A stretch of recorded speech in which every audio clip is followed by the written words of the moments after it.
Ramesh, I remember that during my childhood, the Nobel Peace Prize went from a hallowed and honoured event to something of scorn and mockery. You know, it all sort of fell apart there. What was the Nobel Peace Prize meant to represent, and why does it exist? Well, we have to remember that it's a prize instituted by Alfred Nobel, who invented the dynamite, after all. So it's always had that mixed legacy, if you like. In his will, written in Paris in 1895, for the Peace Prize, the criteria were three, really.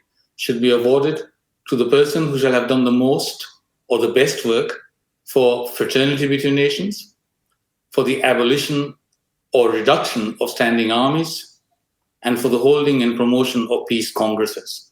So the criteria are quite narrow and specific, but they adhered to that for the first half of the last century, which is often given as a reason why, for example, Mahatma Gandhi never got the Peace Prize, even though his name is associated with nonviolence, whatever else you might think of what else he did.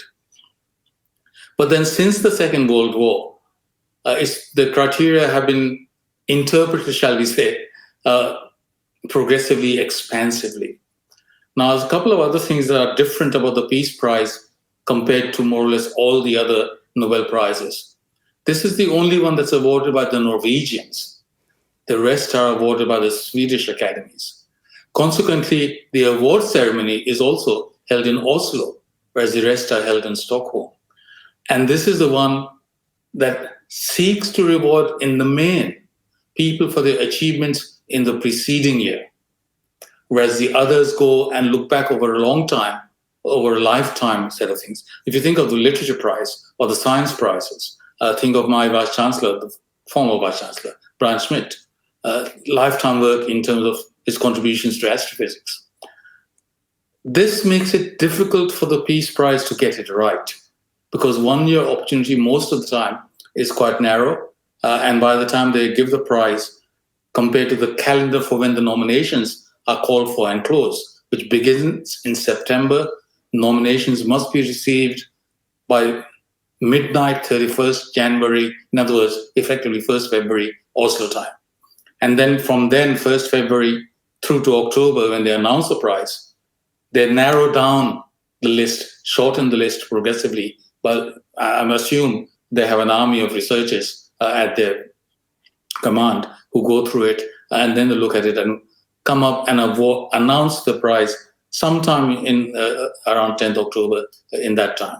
And then early December, the ceremony is given.